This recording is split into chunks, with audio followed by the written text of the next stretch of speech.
Hey, this is Kip, and in this video, we're going to learn how to fly to any airport by using the G1000 NXi in Microsoft Flight Simulator. Since this tutorial is aimed at beginners, we're going to start on the options screen to turn on a few settings that'll make our flight a lot easier. Go to Options and then Assistance Options. First, go to Aircraft Systems, and I would recommend turning on Auto Mixture and Unlimited Fuel, the first two options here. Auto Mixture will automatically set the fuel-air mixture of your plane while you're flying it. And basically that'll ensure that it has its peak performance, especially during the climb and cruise phases of the flight. And then unlimited fuel is obvious. If we do a really long flight, we just want to make sure that we have enough fuel to get to our destination. Next, under failure and damage, I would also recommend turning off crash damage and then aircraft stress damage, disabling that as well. I usually have both of these settings disabled myself, and that's because if you mess up in the sim, you already know that you did something wrong. And in Microsoft Flight Simulator, it'll take you to a black screen that says game over basically and forces you to restart your entire flight. So having these disabled lets you recover from any mistakes you made and continue the flight without having to restart from the very beginning and reload the entire thing. Once you have those set, go ahead back to the home screen in the top left corner. And then we're going to go to the world map to plan a flight. As you can see, it's nighttime in the United States where I'm going to fly. So what I'm going to do is use this little slider in the bottom left to turn it to daytime. Next, we'll go to our aircraft selection in the top left. I'm going to use the Cessna 172 Skyhawk with a G1000 in it. Regardless of which edition of Microsoft Flight Simulator you have, this plane will be available for you to fly.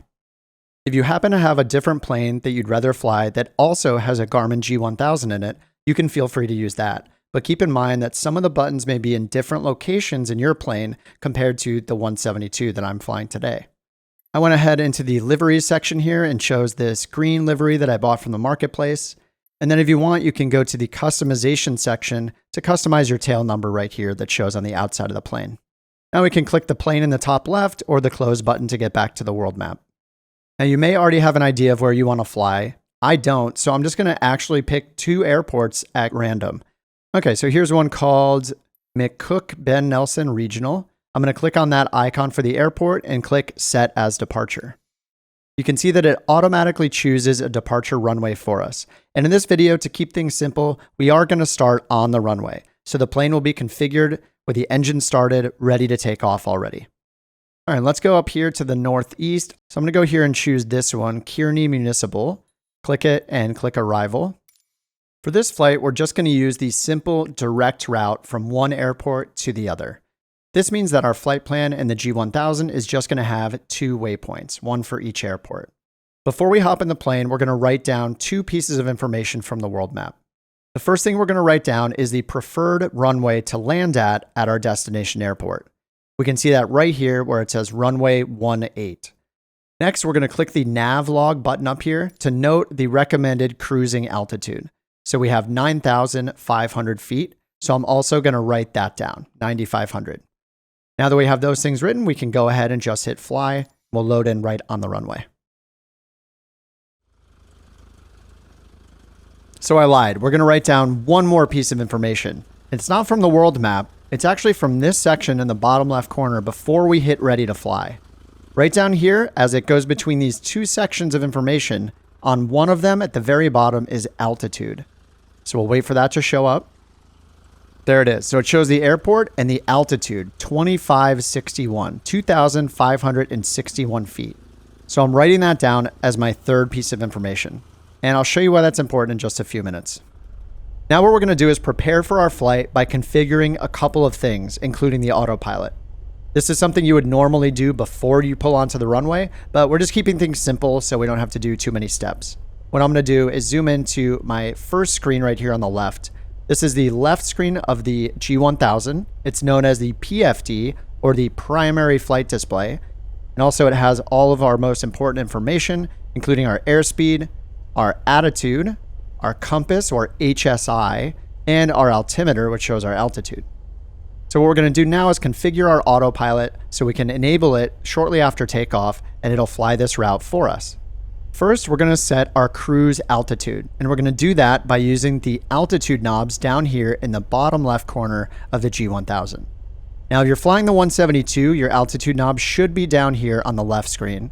Some planes will only have the autopilot controls on the right side screen, like right here, and other planes may not have any autopilot controls, which are on the left side of the screens. And that's because it'll be in a separate area, either above or below or next to the screens. So you may have to hunt around for the autopilot in your plane if you're flying something other than the 172. So once you've located your autopilot, you're going to use the altitude knobs to change our selected or target altitude. And we're going to put in the altitude that we want to climb to and cruise at. So all we have to do is look at our notes that we took from the world map, and I wrote down 9,500 feet. This altitude knob actually has two parts to it, an outer and an inner part that can be turned. If you turn the outer part, that will change the selected altitude by 1,000 feet at a time, and the smaller inner part will change it by 100 feet at a time. So I use these two knobs to dial in a selected altitude of 9,500 feet. That's where we're going to climb to and cruise at until we're ready to descend down to our destination airport. Now that that's selected, the next thing we're going to do is set which mode the autopilot will use to climb up to 9,500 feet. And the mode that we should always use for climbing is called flight level change. It's down here and it says FLC, and all we have to do is press that button. Now that we've activated flight level change mode up here, we need to give it a target airspeed to be at as it's performing the climb up to 9,500 feet. The speed that we're going to put in here is called our VY speed, which means our best rate of climb speed. And that is shown right here next to the letter Y at the bottom of our airspeed indicator. So right next to the Y, we see 74 knots. So all we have to do is change the 0 to 74. And we do that by using the nose up and nose down buttons right down here in the bottom left area. So I'm going to go ahead and click nose down until we get to 74 knots. As I'm pressing it quickly, you might have noticed that it jumps 10 knots at a time. So because of that, I need to backtrack and then use nose up to bring that airspeed down. If I press the button too quickly, it'll start going 10 knots at a time. And I want to avoid that. So I'm going to press it slowly to make sure we get to 74 knots precisely. All right, there we go, 74 knots. As with most things, you're not always going to follow one hard rule like this where you're going to climb at your VY speed every time. But for the sake of this video and just to keep things simple, we're just going to use our VY speed to climb all the way up to our target cruise altitude of 9,500 feet. Now that we've set up our climb, we're going to go ahead and set up our heading. Instead of roll mode, we're going to use a mode called heading mode. Over here on the left, I'm just going to press this button that says heading, HDG. Now you can see that it's changed from roll to heading. Heading mode will fly whatever selected heading we choose right here where this blue number is. And we do that using the heading selection knob right here on the left. So as I turn this knob, you'll see the selected heading get updated right here. And also this little blue indicator here also represents the heading we've selected. So we're going to set this to our current heading, which is the runway heading, 306. You can either turn it manually like this to get to 306, or if you can push the knob, that will automatically set it to our current heading, 306. Shortly after we take off, we're going to engage the autopilot, and we do that by hitting the AP button right here on the left. You may also have a shortcut for this on your stick if you have one, like a little red button you press, or you can press Z on your keyboard to turn on the autopilot. But worst case scenario, you can just reach over here and hit this little AP button on the left. Once we do that, it's going to continue to fly our selected heading here, 306. It's going to pitch our plane so we reach an airspeed of 74, and that's going to result in us climbing. And it's going to climb all the way up to 9,500 feet, and then it's going to hold us at 9,500 feet. The next thing we're going to do before we take off only is something you have to do if you're using live weather in Microsoft Flight Simulator. If you're using a preset, you don't have to worry about this. But if you're using live weather, we need to change what's called our altimeter setting, this blue number right here. Just like the outside air temperature changes throughout the day and throughout different parts of the world, so does the barometric pressure, the atmospheric pressure. We need to enter the current atmospheric pressure for our altimeter to read an accurate altitude right here. If you happen to have a keyboard, the easiest way to set this automatically is just by pressing the B key on your keyboard. So I'm going to hit that now and we'll see what happens. It changes to 3013 instead of 2992. So this is the current barometric pressure. You can also change this number manually by using the outer part of this knob right here, the one that has the triangular shaped inner knob. If you use the round outer knob, you can see it says baro right here and points to like the circular part. This is what changes the altimeter setting right here. If you don't have a keyboard attached, an easy way to set the altimeter is just to turn the baro knob until your current altitude reads the known altitude of either the runway you're on or the airport as a whole. When we were loading into the plane, I took note of the airport elevation, which was 2561. So call it 2,560. So if I just turn this until we get 2,560 on our altimeter right here, then that'll be roughly the correct altimeter setting. So this is close enough. This is actually only one number off from the actual one, which is 3013. But this is going to be much more accurate than not setting it at all. Over here on the left, we can actually see our takeoff or our rotation speed right here next to the letter R. And in this plane, it's 55 knots. So when we're going down the runway, once we're at an airspeed of 55 knots, we'll pull back on the yoke to get airborne. Shortly after that, we'll turn our autopilot on. I'm going to go ahead and turn off my parking brake. I have a little shortcut for that. Or you can go down here and look under the yoke and hit this right here. That's the parking brake in the 172. And I also notice it looks a little dark out, so I'm going to go back up here to the weather menu at the top and make sure the time of day is earlier in the day. There we go. I like to fly usually at sunrise. All right, now that we're all set, all we have to do is slowly give it full throttle. And then we're going to look for 55 knots on our airspeed indicator, and that's where we'll pull back to take off. Make sure you give it a lot of right rudder here to keep yourself aligned with the runway. This is a realistic thing that happens in planes. They have a tendency to pull to the left while you're on the takeoff roll. So give it right rudder to counteract that.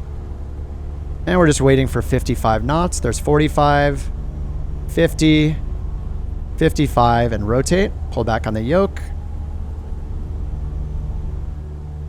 All right, now that we're up a little bit, I'm going to go ahead and hit the autopilot button right over here using my mouse. And then I'm going to slowly release the yoke. Now here at the top of our PFD, we see that the autopilot master is enabled. It's turned on. So it is following the configuration we set before. It's pitching our plane to maintain 74 knots. It's going to climb us all the way up to 9,500 feet and stop there. And right now it's also flying runway heading. We set it to keep flying directly the same direction as the runway. So if we look behind us, we're off a little bit just because wind will push us, but we are flying the same runway heading parallel with that runway right now. Now if we go over here to the screen on the right side, this is our MFD or multifunction display, and primarily this is used to see our map. And you can see this magenta line, which represents our intended course, is behind us to the right. Now what we want to do is turn around and obviously fly along that magenta line to get to our destination airport. Over here back on the PFD, we can also see that magenta line represented here. So it's showing that our intended course is this direction to the right, and this broken line is representing how far away in this direction we are from the course itself. So what we're going to do is take our heading knob right here, and we're going to turn it. And because heading mode is active, you can see the autopilot reacting instantly to this heading change. We're going to turn this to be between the arrow and the broken side of the magenta line. Now that we're headed towards our intended course, what we're going to do is turn on a mode called nav mode. We're going to hit that right now. On the left side, we're going to press the nav button. Now, because I'm not near the course yet, nav, which actually is represented by GPS right here, it's shown in white instead. So the reason for that is that we actually need to get close enough to our course before navigation mode will activate. Now in this case, we're only flying directly to our destination, so we only have one waypoint we're going towards. In the future, as you have more complex flight plans and routes, you'll have many more points, and it will automatically fly from one point to the next, taking all the necessary turns along the route for you. So now all I'm doing is monitoring the autopilot and our engine, making sure everything's running fine, and I want to make sure that the autopilot does what I expect it to. It's about to intercept this course, so I want to watch that it changes to GPS or nav mode right up here. So I'm going to keep my eye right here, see how the broken line's getting close to the center, representing us being close to our course, and now you can see GPS flashing in green to let us know that GPS mode is now active. Now we're expecting the autopilot to turn us to the left to intercept and track this line right here, representing the leg to our next waypoint, which happens to be our destination airport. Here's the left turn, so it's doing what it's supposed to. And we also have about 2,000 feet more to climb to get up to our cruising altitude. Now, while it's finishing that climb, what I'm going to do is already set up for our approach. The way we're going to do that is just going over to the right screen over here and hitting the PROC button, which stands for Procedures. We're going to click on this, and then here we want to choose Select Approach. If it's not highlighted by default, you can use this FMS knob down here to change what's highlighted. So we want to choose Select Approach and then press Enter. What we see here is a list of approaches available at the airport we're flying to. Now, you may be familiar or have heard of things like ILS or RNAV approaches, but we're not going to be using those in this video. What we're going to be using are the visual approaches. The visual approaches are not official instrument approaches. These are calculated by the Garmin itself. The advantage of these is that they exist at every single runway in the entire database. Whether it's a tiny grass strip or a major airport, you will find a visual approach to every single runway. If you look back at our notes that we took from the world map, the preferred runway for landing was runway 18. So I'm going to use the FMS knob down here, scroll down to choose the visual for 18. We're going to press Enter. We're going to choose straight from the selection right here, hit Enter again. And now we're going to move the cursor all the way down to where it says Activate. Keep moving that down until it's highlighted. And then we press Enter one final time. The G1000 is now warning us that these visual approaches do not guarantee clearance from obstacles like terrain and buildings. These are just simply calculated by the Garmin based on what it knows about the airport and the runway and the elevation. So it's making us acknowledge that we need to have a visual of the runway. This is not intended to be used to go down to, 200 feet above the ground in dense clouds. This is meant to be used as a thing of convenience when the conditions are very good. So we're going to go ahead and acknowledge this by hitting Enter. And because we activated the approach, it's gone ahead and made a couple waypoints for us that line us up with the runway. And the autopilot is automatically turning us slightly to go towards that first waypoint that it created for us. And that waypoint is called Straight. That waypoint's purpose is to turn and line us up with the runway. Then there's a waypoint called Final that is 2.5 miles from the threshold of the runway. And then we'll be at the runway. So this is automatically setting up a turn for us. So we will turn and be lined up with the runway we selected. In this case, runway 18. While I was setting up the approach, we reached our cruise altitude of 9,500 feet. You can see that it's changed our vertical mode. It's no longer in flight level change mode. It's now automatically changed over to altitude hold mode, and it's holding us at that pre-selected altitude of 9,500 feet. Once you get up to your cruising altitude like this, generally you're going to want to pull your power back a little bit. Firstly, to be nice to your engine. So I'm going to pull it back into that green arc over here on this little RPM gauge. It'll also conserve some fuel, though we're using unlimited fuel for this flight. And then you'll want to double check your airspeed to make sure that you're not overspeeding, especially if you're flying something faster like a turboprop. Once you're in straight and level flight and cruise, you want to make sure that you're not getting up into that yellow or especially into the red band on the airspeed indicator. All right, now that we're all set up in cruise and our power setting is good, let's talk about our descent and our approach to our destination airport. Over here on the map, there's a new little marker here that says TOD, which means top of descent. This is the point at which we're going to need to start our descent to get down to our destination. If you don't have the flight plan window open anymore, you can hit this FPL button in the bottom right to open it again. And as part of this, we have what's called our VNAV profile. VNAV means vertical navigation. And in the G1000, VNAV is used to descend. You can see here that it's automatically calculated our top of descent. It's happening in about 18 minutes. This is based on a 3-degree flight path angle or angle of descent. And it's able to calculate that because of the known elevation of our destination airport. So here we actually see an estimated altitude that we should be at when we get to this waypoint called Final. Descending using VNAV is extremely simple. Since we have a top of descent marker, all we need to do is enable VNAV on the autopilot. And there are two steps to doing that. The first one is that we want to set, again, our target altitude.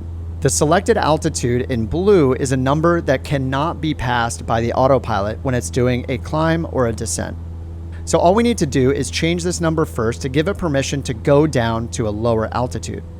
Let's go ahead and just take this altitude right here on final, and we're going to set that as our autopilot selected altitude.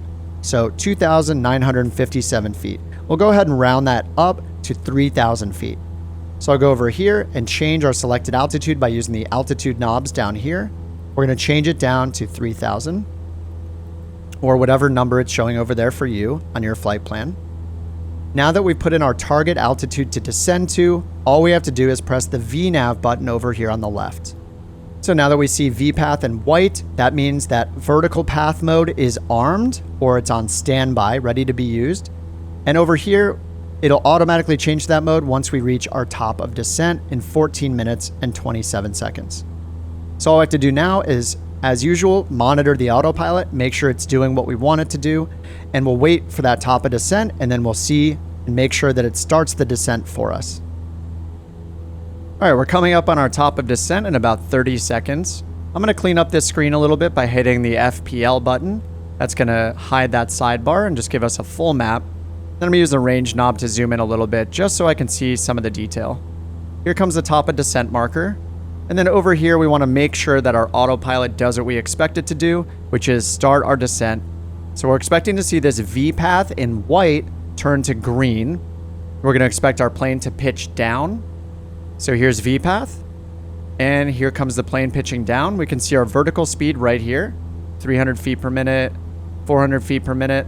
And it's moving it down to reach that little magenta arrow there. So it looks like it's about 650, 700 feet per minute. Now, because we're descending, our airspeed is naturally going to increase. So we just need to pull back on our throttle to make sure we don't overspeed during the descent. So I'm just going to pull back my throttle and make sure we stay in the green band over here on the airspeed indicator. So what VNAV is doing is it's going to descend us so that when we cross over the final waypoint right here, the one with the blue altitude, we will be precisely at this altitude when we're crossing over this waypoint. Once we get to that point, we're going to have 2.5 miles until we get to the runway. So we'll definitely have it in sight by the time we get there. But when we get down to that waypoint, we're going to disconnect our autopilot and we're just going to hand fly it down to the runway. Because the autopilot is taking care of the turns and the descent for us, right now we just need to manage our throttle. And once we get closer to that final waypoint, we're going to want to pull back our throttle quite a bit, get our flaps down so we're fully configured for the landing. Something else you can do at this point for a little extra credit is to once again update our altimeter setting if you're using live weather. And remember, just like the temperature changes outside, so does the pressure. So we need to update the barometric pressure. And to do that, we can either press B on our keyboard like we did before. So now it's updated to 3018. Or what you can do is look up the weather at the airport we're landing at if it's available. So if you go up to your VFR map in the top menu, you can point at the destination airport. Sometimes you have to zoom really far in to be able to click it. So I'm going to click it here. And then if you scroll to the bottom, if you see something that looks very cryptic like this is called a METAR. This will show you the weather for that airport. So here we can see a bunch of information, but what we're looking for is the one after the letter A. See where it says A3017? That is the altimeter setting 3017. So the current spot we're in is 3018, but the airport is reporting 3017. So I'm going to use the knob right here to change it to 3017. Remember, this is optional if you're not using live weather, but if you are using live weather, it's important that your altimeter is accurate. So we're about to make this turn, so I've slowed us down because we only have about 2.5 miles between the final waypoint and the runway itself. All right, so here's our right turn. We're passing by the waypoint called straight, and the purpose of this waypoint is obviously to give us a straight-in approach for the runway we selected. All right, so we have the runway in sight right there. And remember, autopilot's still managing the turns for us and the descent. We're at 3,400 feet, so we just got 400 feet to go. But I'm getting my throttle pulled out here, and I'm going to get my flaps out. Now, it feels like we're a little low, which can happen when you use these types of approaches, but we are pretty much lined up with the runway already. We're about to get down to our altitude that I set, 3,000 feet. So I'm going to go ahead and disconnect the autopilot, and we're going to hand fly it in now. So we are at our destination airport. We are pretty well lined up with the runway we selected, and all we have to do is just fly this little segment by hand to land. This airport happens to have VAZs on the left, these little lights right here in kind of a square configuration. I can see that I'm a little high visually, and the white lights on the left are representing that I'm too high. We want to see 2 red and 2 white lights on the side of the runway if they're available. That won't be available at every runway, but when you have it, you should use it. So I'm pulling out some power so we can descend a little bit lower. I want 2 of those lights to turn red. All right, they're 2 red. I'm adding a little bit of power in. If they're all red, that means we're too low. If they're all white, that means we're too high. All right, crossing the threshold, I'll pull the throttle back to idle. And we'll hold that nose up. Try to get a little center line here if we can. It's pretty hard. A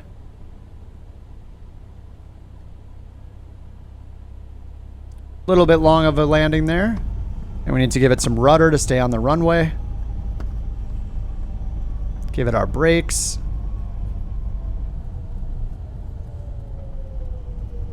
All right, here's some yellow lines leading off to a taxiway. Just follow the yellow line. Looks like the parking is mostly over here to the right, so we're going to go this way.